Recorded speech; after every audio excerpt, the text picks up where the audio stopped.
Innal hamdalillah nahmaduhu wa nasta'inuhu wa nastaghfiruh wa na'udzu billahi min shururi anfusina wa sayyiati a'malina. Man yahdihillahu fala mudilla lahu wa man yudlilhu fala hadiya lahu. Asyhadu an la ilaha illallah wahdahu la syarika lahu wa asyhadu anna Muhammadan abduhu wa rasuluh sallallahu alaihi wa ala alihi wa sahbihi wasallama tasliman mazidan. Amma ba'd. Ya ayyuhalladzina amanu ittaqullaha haqqa tuqatih wa la tamutunna illa wa antum muslimun. Amma ba'd. Jamaah sidang salat Jumat rahimani wa rahimakumullah, puji syukur selalu kita panjatkan kepada Allah Azza wa Jalla atas berkat nikmat iman, kesehatan dan kesempatan sehingga kita dapat melaksanakan ibadah salat Jumat pada hari ini. Salawat serta salam semoga selalu terlimpah dan tercurah kepada Rasulullah SAW dan para keluarga serta sahabat beliau serta para pengikutnya yang mengikuti tuntunan dan ajaran beliau hingga akhir hari kiamat nanti. Jamaah salat Jumat rahimani wa rahimakumullah, pada kesempatan yang baik ini saya ingin membahas suatu ayat yang sering kita dengar, familiar kita baca dari kecil, yaitu surat Al-Baqarah ayat 255 atau sering kita menyebutnya ayat kursi, terkenal dengan ayatul kursi. Ayat kursi ini familiar kita ucapkan sehari-hari di akhir sholat wajib, setelah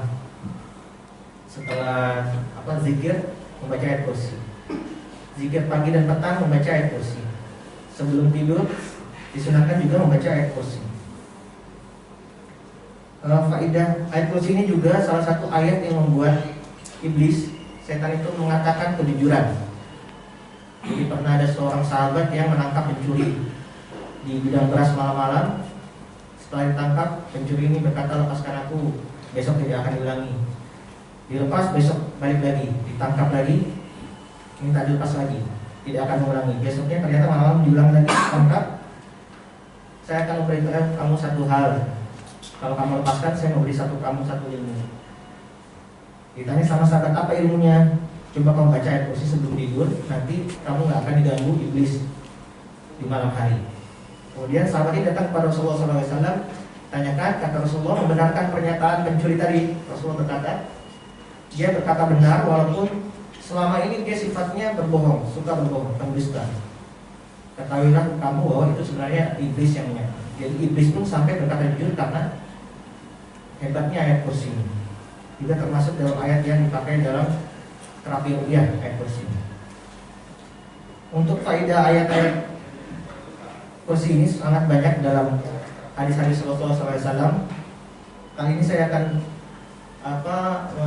mengatakan tentang mukjizat linguistiknya, mukjizat cara letternya ayat kursi ini. Allah berfirman, Allahu la ilaha illa huwal hayyul qayyum.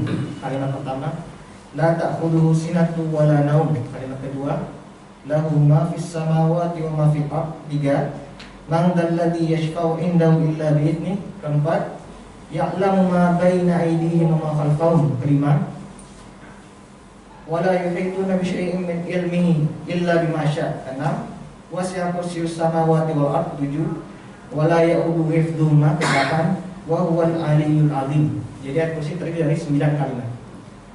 9 kalimat ini coba kita jabarkan satu-satu. Yang pertama, kalimat pertama, Allahu la ilaha illa huwal hayyul qayyum. Di dalam kalimat pertama ini ada 2 nama Allah, Al-Hayy dan Al-Qayyum, yaitu Maha hidup dan Maha terus menerus berdiri. Kemudian kita hubungkan ke ayat yang paling terakhir, ayat 9. Allah berfirman, wa huwal aliyyul azim. Di sini juga terdapat dua nama Allah, Al-Ali dan Al-Azim. Ada dua, Maha Tinggi dan Maha Agung. Jadi di ayat pertama dan di ayat ke-9 terdapat dua nama, sama-sama terdapat dua nama Allah. Kali ini saya akan menjelaskan tentang mukjizat linguistik, jadi tatanan kata. Jadi kalimat pertama dan kalimat ke-9, pertama dan terakhir sama-sama keluar dua nama Allah. Kemudian kita masuk ke kalimat kedua. La ta'khudhuhu sinatun wa la naum. Tidak, Allah tidak dikenai rasa kantuk dan rasa tidur. Kantuk dan tidur ini biasanya paling sering mengenai makhluk apabila satu, dia keletihan, kecapean, misalnya habis jaga atau habis beraktivitas fisik, dia bisa ngantuk, ngantuk sampai ke tidur, naum. Atau misalnya mau sholat Jumat kan, habis fisik pagi baru duduk udah kena ngantuk kan, terus tidur. Nah ini kita hubungkan dengan ayat, dengan kalimat yang ke-8. Kata Allah, wala ya'uduhu hifdzuhuma. Allah tidak lelah, tidak letih dalam menjaga keduanya, langit dan bumi. Jadi kalimat kedua, Allah berkata, Allah tidak ngantuk dan tidak tidur. Walaupun Allah itu menjaga langit dan bumi, Allah tidak letih dalam menjaga langit dan bumi. Jadi kalimat pertama berhubungan dengan kalimat ke-9, ada sama-sama dua nama Allah. Kemudian kalimat kedua berhubungan dengan kalimat ke-8. Di kalimat kedua Allah berfirman, la ta'khudhuhu sinatun wa la naum. Tidak ngantuk, tidak tidur. Di kalimat ke-8 Allah berfirman, wa la ya'uduhu hifdzuhuma. Allah tidak letih dalam menjaga langit dan bumi. Allah sangat sibuk, sebagaimana dalam Ar-Rahman Allah berfirman, sya'nun. Dia sangat sibuk mengurus dunia ini. Wa huwa fi sya'an, kata Allah. Dan Allah itu sangat sibuk mengurus dunia ini. Seluruh alam semesta Allah yang urus. Tapi la ya'uduhu hifdzuhuma. Allah tidak letih. Allah berfirman, la ta'khudhuhu sinatun wa la naum. Allah juga tidak ngantuk dan juga tidak tidur. Jadi berhubungan antara kalimat 1 dan 9, kalimat kedua dengan kalimat ke-8. Kita lanjut kalimat ketiga. Kalimat ketiga Allah berfirman, lahu ma fis samawati wa ma fil ard.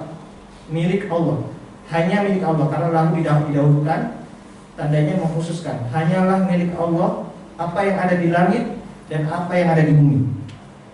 Di kalimat ketujuh Allah berfirman, wasi'a kursiyyuhus samawati wal ard. Kerajaan Allah, kursi, singgasana, seluas langit dan bumi. Jadi di kalimat ketiga Allah berbicara tentang kepemilikan, sementara di kalimat ketujuh Allah berbicara tentang kerajaan. Kepemilikan dan kerajaan mirip, tapi tidak sama. Contoh, ada raja yang berkuasa di suatu daerah. Dia merupakan raja dari suatu daerah tersebut, tapi tidak semua benda di dalam daerah tersebut adalah miliknya dia. Jadi misalnya di situ ada rumah, belum tentu rumahnya raja, rumahnya penduduk, tapi dia adalah raja. Sama juga kepemilikan itu lebih kecil daripada raja. Misalnya saya memiliki pulpen, saya memiliki rumah, tapi saya tidak bilang saya raja dari rumah, saya raja dari pulpen, karena terlalu kecil. Raja itu sifatnya luas, besar, tapi tidak semua yang dia di dalam kerajaan itu adalah miliknya dia. Sedangkan Allah berfirman, lahu ma fis samawati wa ma fil ard, wasi'a kursiyyus samawati wal ard. Selain raja, Allah juga memiliki. Jadi raja dari apa yang di langit dan di bumi, bukan hanya raja tapi juga sekaligus pemiliknya. Jadi raja dan pemilik. Dimana kalau manusia tidak bisa raja dan pemilik. Mungkin ada raja suatu negara tapi dia tidak akan memiliki semua yang ada di dalam negara tersebut. Atau kita memiliki sesuatu tapi kita bukan raja atas benda yang kita miliki karena terlalu kecil untuk disebut sebagai suatu kerajaan. Kemudian Allah berfirman, man dzalladzi yashfa'u indahu illa bi'idznihi. Di ayat selanjutnya. Tadi ayat pertama sudah. Ayat pertama berkaitan dengan ayat ke-9. Kalimat pertama berkaitan dengan kalimat ke-9. Ada dua nama Allah yang agung. Kemudian kalimat kedua berkaitan dengan kalimat ke-8, berisi tentang penjagaan. Penjagaan Allah terhadap langit dan bumi tanpa menimbulkan letih dan kantuk. Kalimat ketiga dan berhubungan dengan kalimat ketujuh, berisi tentang kepemilikan dan kerajaan Allah. Saling berkaitan semuanya. 1 dengan 9, 2 dengan 8, 3 dengan 7. Sekarang kalimat keempat. Kalimat keempat Allah berfirman, "Man dzalladzi yashfa'u indahu illa bi'idznih." Siapa yang bisa memberi syafaat nanti di hari kiamat kecuali dengan izin Allah? Tidak ada yang bisa memberi syafaat nanti di hari kiamat kecuali dengan izin Allah. Kita buka dengan kalimat ke-6. Kalimat ke-6 Allah berfirman, "Wala yuhituna bi syai'in min ilmihi illa bima syaa." Tidak ada yang dapat meliputi segala suatu ilmu di dunia ini kecuali atas izin Allah. Jadi kalimat keempat dan kalimat keenam ini berisi tentang permission, izin. Semua yang terjadi di dunia ini, baik dunia maupun nanti di akhirat, semua atas izin dari Allah. Bagaimana ayat ini kalimat ini terhubung izin. Jadi di hari kiamat nanti syafaat diberikan, misal kita mengharapkan syafaat dari Rasulullah SAW, kita mempunyai banyak dosa misalnya kita, tapi karena kita mendapatkan syafaat dari Rasulullah atas izin Allah, maka misalnya kita diampuni. Atau kita beramal, sering puasa, sering membaca Quran. Rasulullah bersabda, Al-Quran, Asyam Al-Quran yashfa'ani yaumil qiyamah. Quran dan puasa bisa memberi syafaat di hari kiamat atas siapa? Atas izin Allah. Di dunia ini pun, wala yuhituna bi syai'in min ilmihi illa bima syaa. Apa yang meliputi segala sesuatu terjadi di dunia ini, terjadinya itu bahkan dalam bentuk ilmu sekalipun belum terjadi, itu atas izin Allah. Semuanya atas izin Allah di dunia dan akhirat. Jadi kalimat keempat berhubungan dengan kalimat ke-6. Jadi kalimat pertama, Allahu la ilaha illa huwal qayyum, berhubungan dengan kalimat ke-9, wa huwal aliyyul azim. Kalimat kedua, la ta'khudhuhu sinatun wa la naum, berhubungan dengan kalimat ke-8, wa la ya'uduhu hifdzuhuma. Kalimat ketiga, lahu ma fis samawati wa ma fil ardh, berhubungan dengan kalimat ke-7 tentang kerajaan, wasi'a kursiyyus samawati wal ardh. Kalimat keempat, man dzalladzi yashfa'u indahu illa bi'idznih, berhubungan dengan kalimat ke-6, wala yuhituna bi syai'in min ilmihi illa bima syaa, tentang izin. Perhatikan bagaimana Allah menyampaikan di kalimat kelima.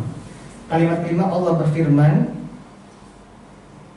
ya'lamu ma baina aydihim wa ma khalfahum. Kata Allah, Allah tahu ma baina aydihim, apa yang ada di depan. Kalimat 1 sampai 4.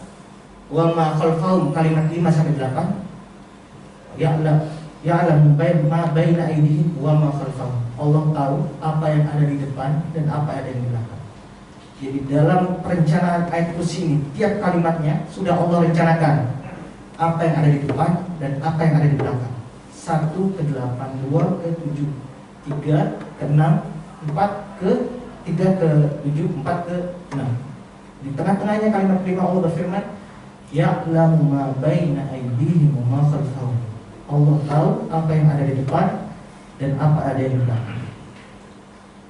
Ini adalah salah satu mukjizat linguistik.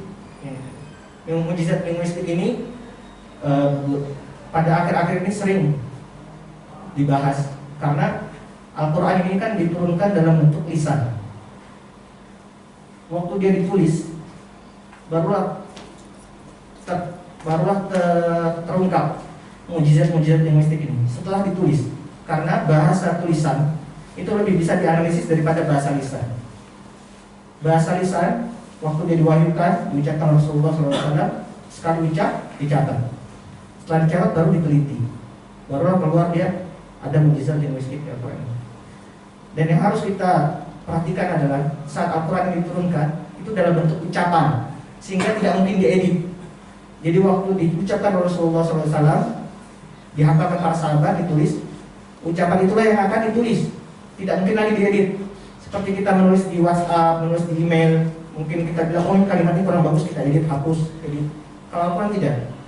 Dan kalimat seperti ini tadi, adanya hubungan antara ayat kalimat 1 sampai ke 4, ke kalimat 6 sampai ke 9, di ayat kursi ini keluar melalui lisan, tidak melalui tulisan. Sehingga semoga ini bisa menjadikan kita semakin yakin bahwa Al-Quran ini adalah benar-benar kalam Allah, tidak ada pertentangan di dalamnya, dan dia adalah mukjizat. Mukjizat yang diturunkan zaman dulu dan satu-satunya mukjizat yang bisa kita lihat di zaman sekarang. Ini penting karena mungkin kita saking seringnya dipaparkan dengan Al-Quran ini, sehingga kita tidak sadar bahwa yang kita baca ini adalah mukjizat. Satu-satunya mukjizat Nabi yang tidak lagi kita dengar melalui dongeng, kita dengar melalui kisah, tapi kita lihat sendiri, kita bisa baca sendiri, kita bisa rasakan sendiri. Inilah mukjizat yang satu-satunya. Mukjizat ini kekal sampai nanti akhir zaman, karena Allah berfirman, Inna nazzal Al-Quran wa inna lahu lahafidun. Kata Allah, kami yang turunkan Al-Quran itu dan kami yang akan menjaganya, sehingga Al-Quran akan terjaga sampai nanti hari kiamat. Barakallahu li wa lakum bil Quran wa ma fihi min al-ayatil azim wa nafa'ani wa iyyakum min tilawatihi wa huwal aliyyul azim.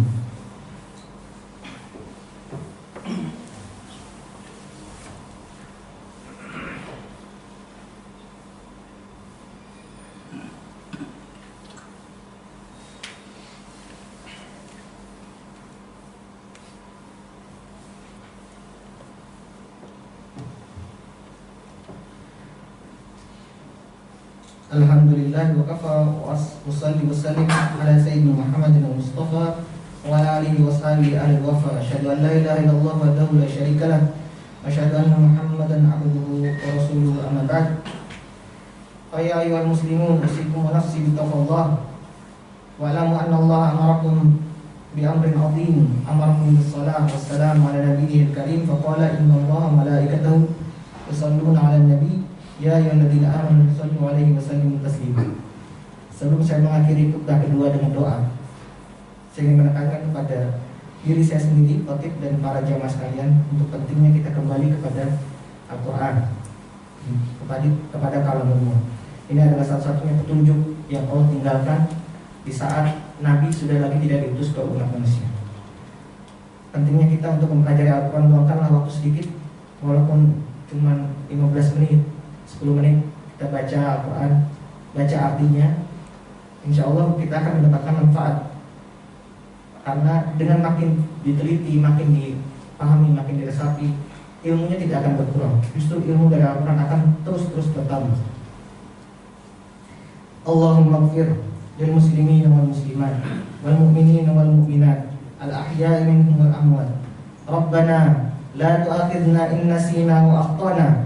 Rabbana wa la tahmil 'alaina isran kama hamaltahu 'alal ladzina min qablina.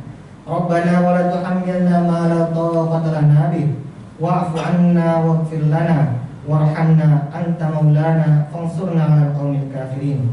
Allahumma inna nas'aluka al-huda wat-tuqa wal-'afafa wal-ghina. Allahumma kfina bihalalika an haramik waghnina bifadlika an siwak. Allahumma inna na'udzubika min zawali ni'matik wa tahawuli 'afiyatik wa fujaati naqamik wa jami'i sakhatik. Allahumma inna na'udzubika minal baras wal junun wal judam wa min sayyi'il asqam. Allahumma ahsin 'aqibatana fil umuri kulliha wa ajirna min khizyi dunya wa 'adzabil akhirah. Rabbana atina fid dunya hasanah wa fil akhirati hasanah wa qina adzaban nar. Alhamdulillahi rabbil alamin. Ibadallah, innallaha ya'muru bil 'adli wal ihsan wa ita'i dzil qurba wa yanha 'anil fahsya'i wal munkari wal baghi ya'idukum la'allakum tadhakkarun. Fadhkurullaha al-'azim yadhkurkum wa la dhikrullahi akbar.